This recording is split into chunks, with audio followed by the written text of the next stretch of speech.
Welcome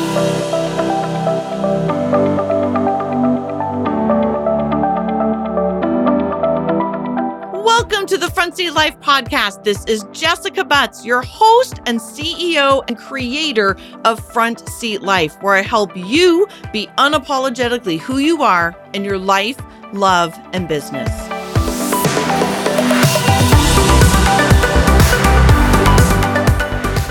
Hello, Front Seat Lifers. It is Jessica Butts, your host, and I am thrilled, as always, to be back with you today.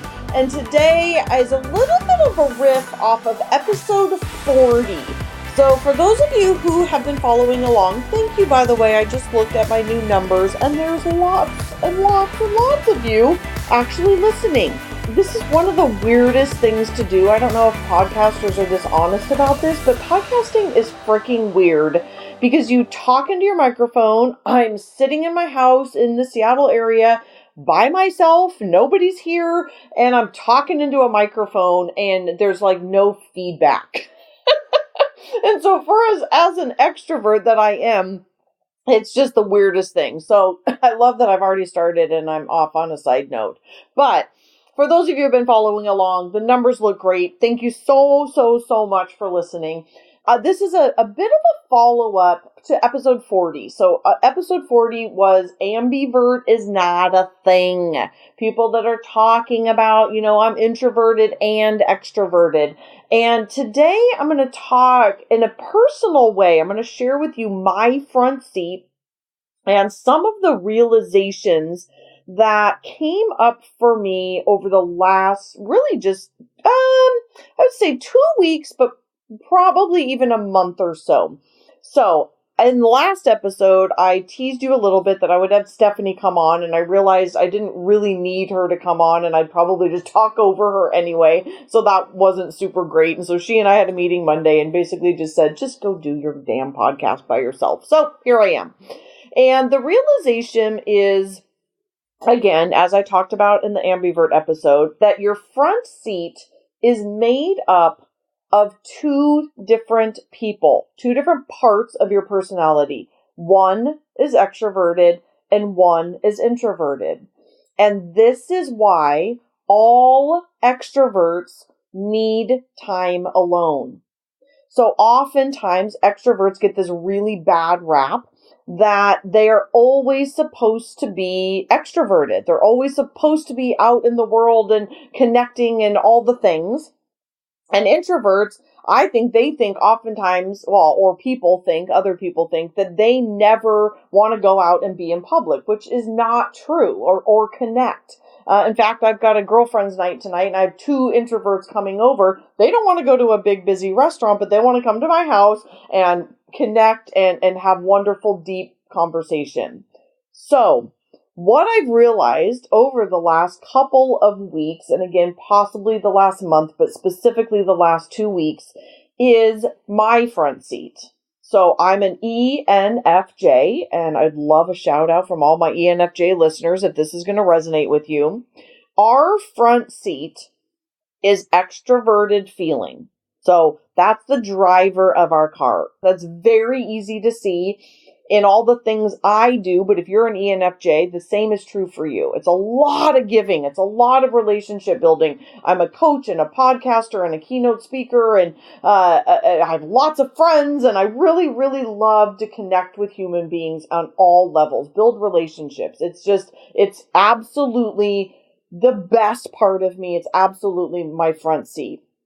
However, there's another part to my front seat, as there is in everybody's front seat. And again, if you want to, read the book, we're going to have some downloads here for you soon that you can get the 12 cars, emailed directly to you. So stay tuned for that.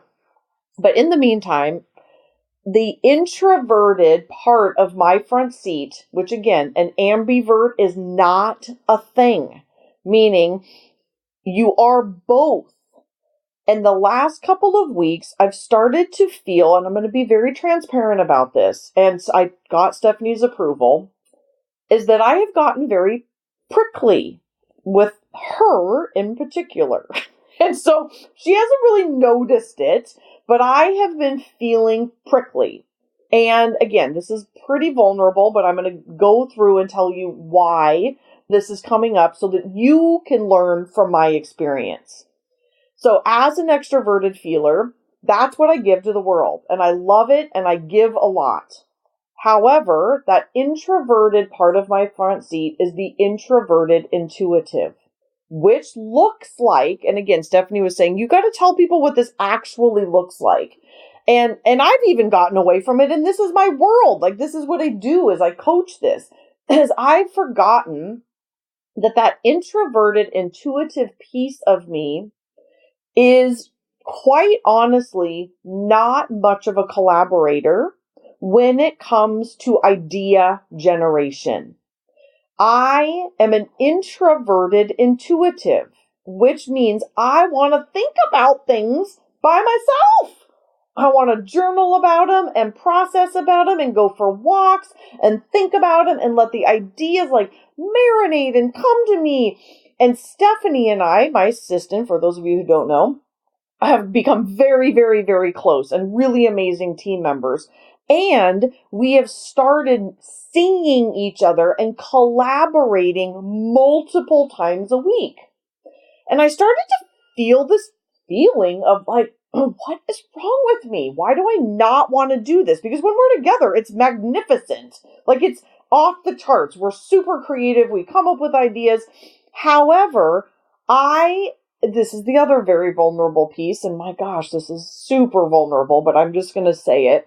I have been in a relationship for a year, and some of you know that, so that's not the vulnerable piece. The vulnerable piece is I was single primarily. I'm dated, but primarily single for 5 years since my divorce. And I have gotten used to spending many weekends alone. In a good way and a bad way. And so sad about that, but also it gave me a lot of introverted intuitive time. I got to wake up on the weekends and have my own time and have my Friday nights and be alone. Let me be very clear. I would never, ever, ever go back to that because my relationship is wonderful and I love him very much and we have this amazing thing together. And it takes away from this introverted intuitive time that is half of my front seat. You guys get the power of that? And I have to be honest, I'm embarrassed that it took me this long. So we're about to celebrate our year anniversary on November 9th. And I realize it's taken me a year. I've just now started to put this together that Stephanie and I are more connected and spending more time together. Basically 3 days out of my 7-day week, I'm with this wonderful love of my life and spending time with him, which I love. And again, and I have gotten away from half of my front seat. And that front seat obviously is critical. And it's not just the extroverted part. So I've continued that part. I'm spending time with my friends. I'm giving all the stuff to my clients. I'm still speaking. I'm doing the podcast. I'm group coaching. I'm private coaching. I'm doing all the stuff. Yet that introverted intuitive piece has almost become non-existent. And I have become prickly because of it. And so I wanted to get really honest and vulnerable with you guys today in hopes that you can also see the power of both of the people in your front seat. One is introverted and one is extroverted. And we cannot forget the balance of both of those people. It's not just the driver. So for all you introverts, the driver of you is introverted. However, there's a whole nother co-pilot part of you that wants to be out extroverting in some way, shape, or form. That might be just with 1 or 2 people, unlike it is with me. But we've got to learn to, first of all, acknowledge it. I had a wonderful, wonderful private coaching session this week with one of my most beloved clients. And she was having this really intense realization about how powerful her intuitiveness is, and reminding her that need to want to do new things, to create, to be always pushing herself almost to a fault is part of her front seat, and it's part of who she is. And instead of denying it or pretending it away, it's paying attention to it and bringing in balance. And so Stephanie and I had we're reading the book Radical Candor, and we had a very radical candor conversation on Monday. And she texted me afterwards and said, "Thank you so much for your eloquent way of articulating basically like what your needs are." And, letting her know that it's not her fault. Zero part of it is her fault. She's brilliant and helpful and incredible with her job. Yet I was the one feeling something. So there's the second message of this is, where are we attacking other people when we may just need to take a look inward? So it's not Corby's fault. It's not Stephanie's fault. It's not their fault. It's nobody's fault, actually. It's not a fault. It's just, where in my life am I noticing that I am not honoring my front seat? Where am I not honoring it? That feels so powerful, right? Honoring my front seat. And then how do I lovingly and honestly have conversations with those the most important in my life, my love and my, director of operations for this business that I love. Those two people right now are definitely the people I spend the most time with and are very, very important to me. How do I have radical candor conversations with them about my front seat and my needs, versus what most human beings do is point fingers, you're wrong, I need this, you're a jerk, whatever, versus saying, this is my front seat. And I'm noticing myself becoming prickly or short-tempered or irritated or whatever because I need this part of my life. So I hope that this title and this podcast, honoring your front seat, knowing that we need to balance this front seat, we've got to learn about it, acknowledge it, and learn how to communicate with ourselves and then with others in our lives about it, has been helpful to you. So again, if you need resources, please always go to my website, jessicabutts.com. There is a free personality assessment tool on there. And in the tool, it's fun, it's quirky, everybody in your family can take it. It's just a fun little free resource. And when you take it, you're going to get at the end a full assessment of your front seat and your back seat. This information is also in my books, but if you don't want to go buy the book and you just want a free resource, it will tell you your type, but it will then also show you your front seat and your back seat. So again, it's at jessicabutts.com. I do hope you will go check that out. It's the free personality assessment tool. And I can't wait to talk to you next week when we continue this conversation about the front seat and the back seat. All right, guys, thank you so much for listening.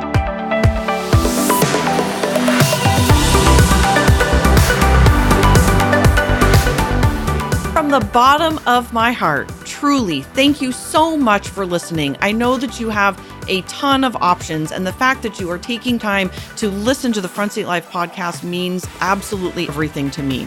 If you're interested in learning more about the Front Seat Life way of life in the community, there's a couple ways that you can do that. First is always starting with your personality assessment tool. It's available on my website at jessicabutts.com. It's totally free, and it will help you figure out your personality type so you'll have some idea of what we're talking about. Next is, if you're interested in hiring me for a keynote or some coaching or strategy days or the fabulous and amazing Front Seat Life community, you can find out all about all of that at jessicabutts.com. Thank you so much for listening, and I'll see you next time.